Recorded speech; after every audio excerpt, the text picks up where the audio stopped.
Hello, sisters and brothers. Our devotional for today, for May 22, is a reflection on My Utmost for His Highest, a series of devotionals written and compiled by Oswald Chambers.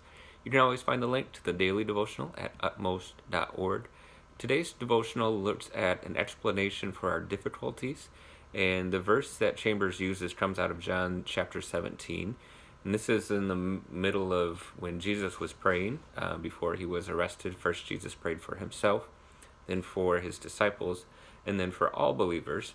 And that's where we will pick it up. I will read verses 20 through 23 of John 17. This is Jesus' prayer. My prayer is not for them alone. I pray also for those who will believe in me through their message, that all of them may be one. Father, just as you are in me and I am in you, may they also be in us, so that the world may believe that you have sent me. I have given them the glory that you gave me, that they may be one as we are one, I in them and you in me, so that they may be brought to complete unity. Then the world will know that you sent me and have loved them even as you have loved me. And Chambers titles this devotional The Explanation for Our Difficulties, focusing on verse 21, where it says that they may all be one, as you, Father, are in me and I in you, that they may also be one in us. If you are going through a time of isolation, seemingly all alone, read John 17.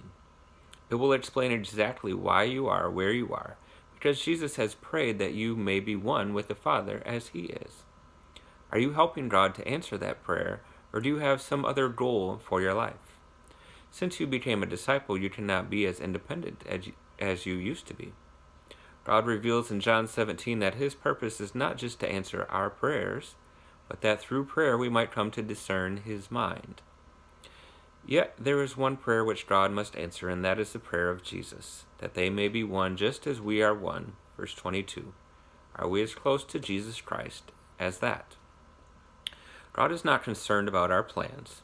He doesn't ask, do you want to go through this loss of a loved one, this difficulty, or this defeat? No. He allows those things for his own purpose. The things we are going through are either making us sweeter, better, and nobler men and women, or they are making us more critical and fault-finding and more insistent on our own way.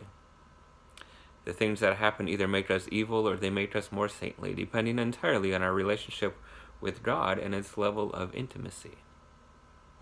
If we will pray regarding our own lives, your will be done, from Matthew 26, verse 42, then we will be encouraged and comforted by John 17, knowing that our Father is working according to his own wisdom, accomplishing what is best.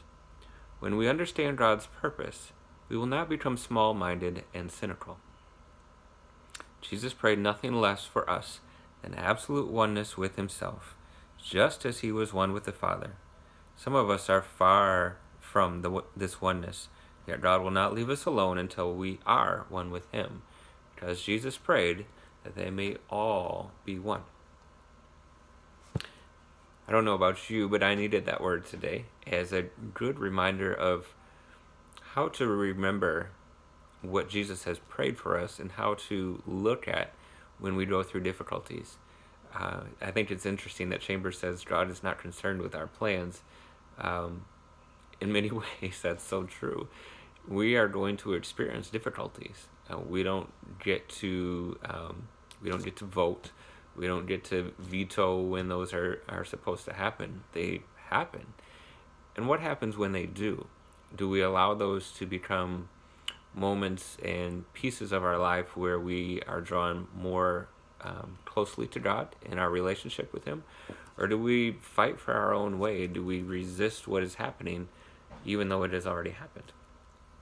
And a number of years ago, I remember helping to lead a weekend, and we focused on some of the words of John. And one of the reasons that I love John so much is that phrase, so that. It comes up again and again in the Gospel of John, so that. This happened, so that. This happened, so that.